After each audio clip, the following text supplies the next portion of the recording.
The grand hall of the Galactic Concord was built to impress. 1,000 towering pillars of shining stone stretched into the clouds above. Lights from 100 worlds floated in slow circles overhead, casting soft glows over the curved marble floor. In the center, beneath a massive dome of glass, the ruling species of the galaxy sat in judgment. Today, they were here for Earth. Commander Lyra Chen stood tall in the center of the hall. Her black uniform was simple, marked only by a small silver emblem, the rising sun of Earth. Her eyes, sharp and calm, scanned the crowd of alien delegates. She showed no fear. She had trained her whole life for this. Beside her stood Earth's ambassador, a tired man named Jalen Marr. He was nervous, voice shaking as he spoke. "We come not in weakness," Jalen said, "but with progress, with unity. Earth seeks equal membership in the Concord. We are ready." A low murmur spread through the chamber. Some aliens laughed softly. Others whispered translations into machines. The Council of Elders remained silent, watching. At the top of the chamber, sitting high on a golden platform, was Chancellor Vorex Tal. He was tall and thin, with skin like polished stone and 6 long fingers on each hand. His eyes were pale and empty. When the ambassador finished speaking, Vorex leaned forward, smiling. "Humanity," he said slowly, his voice rich and cold, still playing at greatness. He let out a deep mocking laugh. It echoed across the chamber. "You believe we will welcome you into the Concord, simply because you've learned to fly a few ships and steal a few codes. You are ants with rockets." Some council members chuckled. Others looked down, uncomfortable. Lyra did not move. Her eyes stayed on Vorex. She didn't blink. "And now," Vorex said, turning back to the room, "we will vote on." He stopped. A sudden alarm blared through the hall. Lights flickered. A Concord military officer rushed in, eyes wide. His voice trembled. "Chancellor, our defense grid has gone down. One of our blockade cruisers above Astrian Prime has been disabled. No weapons fired. No known breach. It simply shut off." Vorex's smile vanished. The room fell silent. Lyra stepped forward, her voice calm and clear. "This was not an attack," she said. "It was a message." She looked around the room, her words sharp and steady. "We asked, you laughed. Now we show you that Earth no longer begs." Vorex stood slowly, eyes locked on hers. "What did you do?" he whispered. Lyra didn't answer. She turned and walked away, leaving silence behind her. The stars blurred past the window of the human warship Vigilance. Commander Lyra Chen stood alone in the observation deck, her hands behind her back. The ship hummed softly, moving through deep space with silent confidence. The planet Astrian Prime was now behind them, and ahead lay the void, cold, dark, and full of possibility. She stared at the stars but saw memories. Earth, 20 years ago. The world she grew up in was nothing like the green-blue globe shown in old pictures. Her childhood was filled with dust storms, broken cities, and empty skies. Climate collapse had torn through the planet like fire. Nations had fallen, billions died, but in the ruins, something had awakened. Humanity stopped waiting for help. They started digging, in the deserts of what was once Asia. Deep below the sand, a team of scavengers found something strange, metal too smooth, markings too perfect. A buried ship. Alien, ancient, forgotten. It was Lyra's mother, Dr. Hsian Chen, who led the decoding team. She was one of the first to realize what they had found wasn't just a wreck. It was knowledge, and Earth needed it. In secret, the survivors of Earth's remaining governments formed the Unity Council. They gathered the brightest minds, and together they studied the alien ship. They learned fast. Technology advanced by decades in a few short years. Then came the next discovery: how to copy it, faster than light travel. Advanced AI. Energy shields. Earth built quietly, hiding its growth behind broken satellites and false signals. They trained new soldiers in deep mountain bunkers. built ships in underground shipyards. Lyra was among the first cadets. She never forgot where she came from. She never forgot the look in people's eyes when they were told they were weak, hopeless, forgotten. Back in the present, the door behind her opened. Ambassador Jalen Marr stepped in, pale and shaken. "You made your point," he said. "Now the Chancellor's in shock. The Council is whispering, and everyone thinks Earth is a threat." Lyra didn't turn around. "Good," Jalen sighed. "That's not diplomacy." "No," she said. "It's survival." He stepped closer. "What happens next?" Lyra turned to face him, her expression calm but firm. "Phase 2, she said. "They will retaliate. Vorex won't let this go. We need to prepare." "You think they'll attack Earth?" "I think," she said, walking past him, "they already have." As she entered the command deck, her officers stood and saluted. "Status report," she said. "Multiple Concorde ships on the move. Pattern suggests stealth formation. Target, Sol system." Lyra nodded. "Send the fleet to intercept. No weapons unless they fire first. And prepare a broadcast. I want the galaxy to see everything that happens next." The officer hesitated. "Broadcast, live?" "Yes," she said. "No more shadows." She looked at the star map hovering over the table. "They laughed at us. That was their mistake." High above the edge of the Concorde border, the stars gleamed like silent watchers. But in the darkness between them, something moved. Stealth ships, black as space itself, drifting toward Earth. They bore no flags, no signals. Just death. Chancellor Vorex Tal stood before a wide display in the Concorde war room, hands clasped behind his back. His face, once amused and smug, was now tight with anger. The mocking tone he used in the council hall was gone. "Humanity has made a mistake," he said.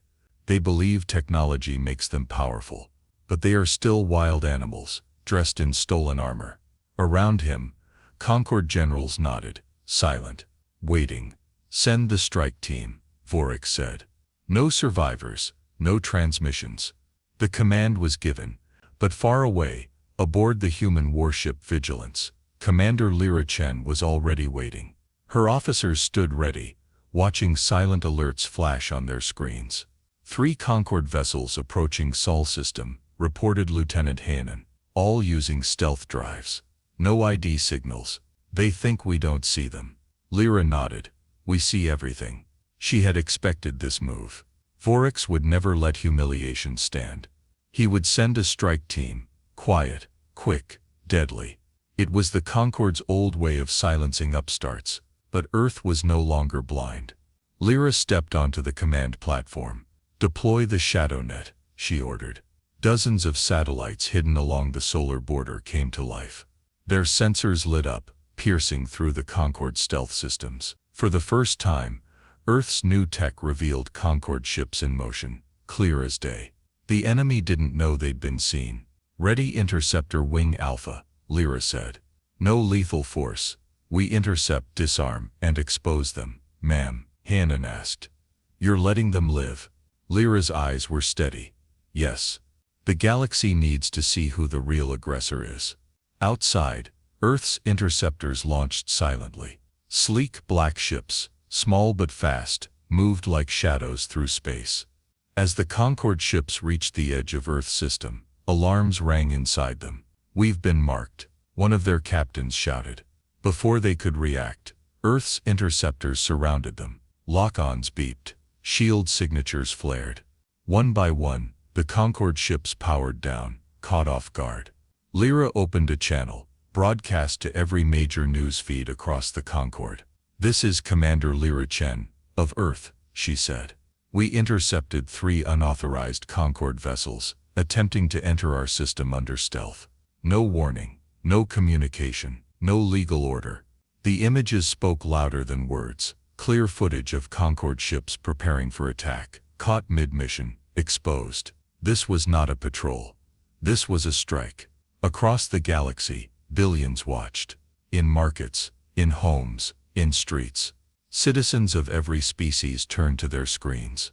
and many began to ask, why? Back in the Concord war room, Vorax watched the broadcast in silence. His generals said nothing. One finally spoke. We've been exposed. Vorax's jaw tightened. They want a war of truth, he said coldly. Then we bury them in silence. But in the silence, whispers had already begun. On the Vigilance, Lyra received the first message from a distant Concord colony. We saw. We believe you. What do you need? She stared at it for a long moment. Then she turned to her officers. They've fired their first shot, she said. Now we answer, with truth. Commander Lyra Chen sat in the dim-lit war room aboard the Vigilance. The blue light from dozens of screens shimmered on her face. Around her, her data officers worked in silence. Tension filled the room like smoke. Status of the leak, she asked. Lieutenant Mara, her lead analyst, nodded. We've cracked the Concord archive mirrors. We now have access to 17 years of hidden files. Military reports, internal memos, classified footage. Lyra leaned forward. Show me the worst. Mara tapped a command. The screen changed. Images and videos began to roll. Footage of destroyed planets labeled as training accidents. Reports of unauthorized strikes on developing species. Detailed records of Concord forces, removing resources from helpless colonies, leaving famine behind. Missions marked as diplomatic aid were actually full-scale takeovers. Lyra clenched her jaw. They've painted us as savages, she said. But they've ruled this galaxy like tyrants. Mara turned. If we release this, it's war. It's already war, Lyra replied. But this time we fight with the truth.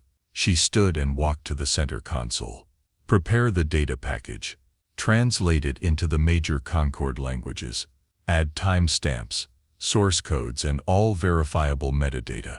When they accuse us of faking it, we'll already have the proof ready. Yes, Commander. Lyra tapped her command ring against the console. Begin global transmission. Target Concord news networks, public feeds, and civilian info grids. Launching in 5, 4, 3, 2. Across the galaxy, screens flickered. In the slums of Gethros, workers paused to watch their broken screen light up. On the moons of Tarsus, students stared in silence at the dark history scrolling in front of them. Even in the elite towers of Astrion Prime, council aides watched, horrified. The truth spread like wildfire. One video showed a Concord general giving the order to poison a water supply during a stability operation. Another revealed a secret agreement between Vorax and a weapons cartel to extend a planetary civil war for profit. Hashtags in hundreds of languages flooded the galactic feeds. Protest signs began to appear. Silent marches, riots, calls for investigation. The Concord tried to shut it down. Signals were blocked. Channels were closed, but it was too late. The truth was out. Back on the Vigilance, Jalen Marr entered the war room, his face pale. They're calling for Vorax's resignation on 4 planets. And they're calling you, the voice of the forgotten. Lyra shook her head. This isn't about me, but they're listening now, he said. What's next? We make them choose, she said. Truth or silence. Change or collapse. She turned to Mara. Contact the neutral systems. Show them what we've found. Ask for their support. Not in war but in justice. Already underway, Mara said. Some are responding. Lyra walked back to the window and stared out at the stars. They built an empire on lies, she said. We're going to take it apart, with nothing but light. Behind her a message flashed across the console. Incoming transmission from neutral system. We stand with Earth. The Vigilance drifted silently through the neutral zone, a wide stretch of space untouched by the Concord's control. Here, ancient trade routes crossed, and independent systems kept their distance from galactic politics. But now, Earth's message had reached even these distant stars. Commander Lyra Chen stood in the command deck, watching the holographic map. Dozens of systems blinked in different colors, some red with Concord influence, some gray for neutral, and a few now blue allies. 3 more systems just pledged support, Lieutenant Hannon reported. Juvex, Orlin, and Varn. Small fleets, but they're offering fuel and transport. Not enough to fight, Lyra said, but enough to stand. That matters. The door opened behind her. Ambassador Jalen Marr stepped in holding a datapad. Message from the Rizari, he said. They want a direct meeting. Lyra's eyes narrowed. The Rizari were a powerful aquatic species with a history of staying out of everything. Ancient, respected, silent.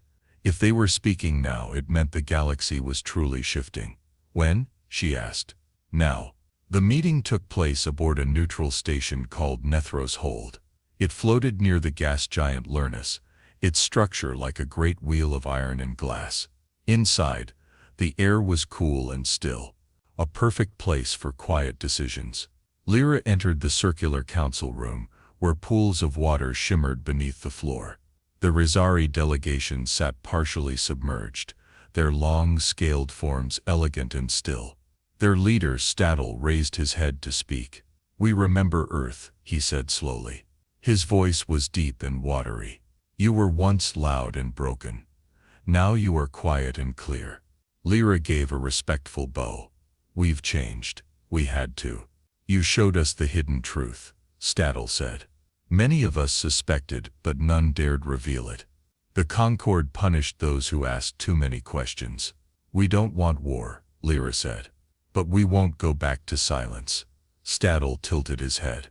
And if they strike again, then we defend ourselves, but not with fire, with light. The Rizari were quiet for a long moment. Then Staddle turned to his advisors and gave a low hum, a sign of agreement. We will not fight for you, he said. But we will speak. And when the Concord comes to punish you, we will stand in their way. Lyra nodded. That's enough. Back aboard the Vigilance, her officers gathered around the central table. The holomap now showed over a dozen blue systems. Civil unrest had spread on over 50 Concord planets. Protest ships had begun appearing outside Concord outposts, small, peaceful, but loud. They're losing control, Mara said. The people are rising. Jalen Marr stepped forward, but they'll tighten their grip. Vorex is still in power, and he still has the largest fleet in the galaxy.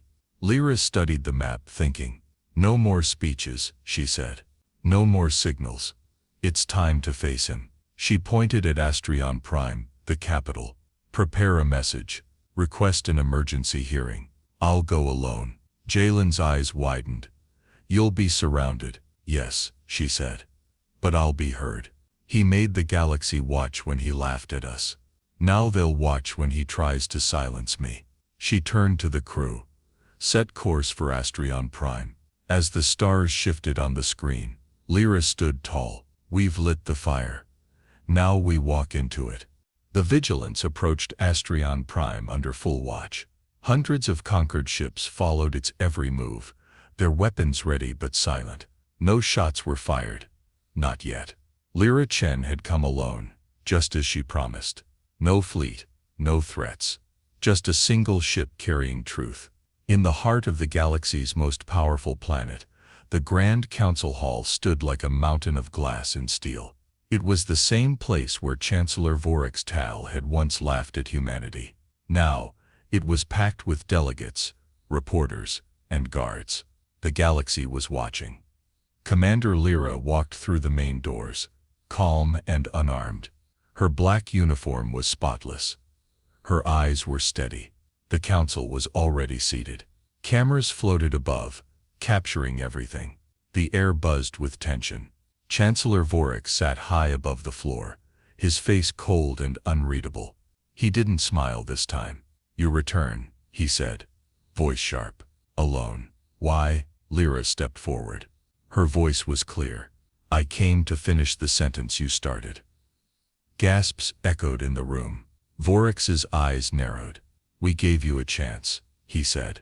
And you exposed state secrets. You stirred rebellion. You shamed this council before the galaxy. No, Lyra said. You did that. I only showed them. Murmurs rippled through the chamber. Vorex stood. You are a threat to order. I am a voice for the ignored. Lyra replied. You mocked Earth. You tried to erase us. But we did not fight you with war. We fought you with truth. And now, the galaxy has seen what you are. He stepped forward, looming above her. You came here to speak, he said. But no one will listen now. Lyra looked up. Then let me show them. She raised her command ring. A small drone lifted from her belt and hovered above the floor. It projected a glowing hologram in the air. The image showed Earth's newest invention, an energy shield, smooth and transparent, covering a small human ship as it hovered beside a conquered cruiser. The conquered ship fired. The blast struck the shield and vanished like sparks in rain. This is not a weapon, Lyra said. It is a wall. It defends without attacking. We built it to survive, not destroy. The image changed. It showed the words, designed on Earth, powered by peace. Delegates whispered to each other. Some looked amazed. Some looked ashamed. Lyra looked at Vorax. You want to silence us. But we don't need your permission to exist. Earth stands free, recognized or not. From the gallery above, a tall alien stood. A representative from the Hersari. We recognize Earth. Another delegate stood. Then another, and another. Vorax's face hardened. He banged his staff on the floor. This meeting is over. But the hall ignored him. One by one delegates turned their backs on the Chancellor's platform. Outside, ships from neutral systems hovered above Astrion Prime, unarmed but visible. The galaxy had chosen. Lyra turned and walked out of the hall, without another word. She had come alone, but she would not leave alone. Because Earth had just earned its place, not by fear, but by truth. The vigilance returned to Earth under a sky brighter than it had ever been. For the first time in generations, the planet felt calm. No sirens, no fear. Just sunlight and silence. Commander Lyra Chen stood on the deck of a civilian shuttle descending toward the surface. Below her, the cities of Earth stretched out in green and silver.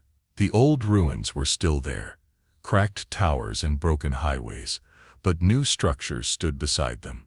Clean lines, solar domes, gardens. A planet once buried in ash was finally breathing again. Crowds had gathered in Unity Park, the rebuilt heart of New Beijing.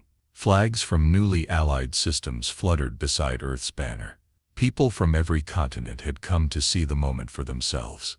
As Lyra stepped onto the platform, cheers rose like thunder. She didn't smile, but she raised her hand in quiet thanks. Beside her, Ambassador Jalen Mar gave a speech. It was short and honest.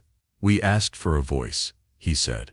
The galaxy tried to silence us, but we spoke anyway. Now we are not just heard, we are seen.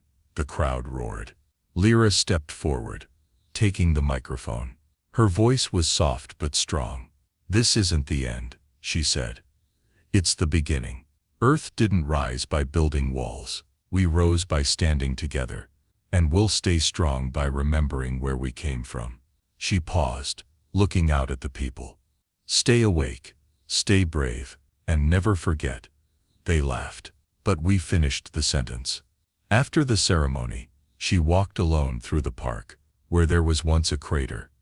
There was now a lake. Children played on solar-powered gliders. The statue of a phoenix stood tall in the center, wings wide open. It had been built from melted Concorde wreckage.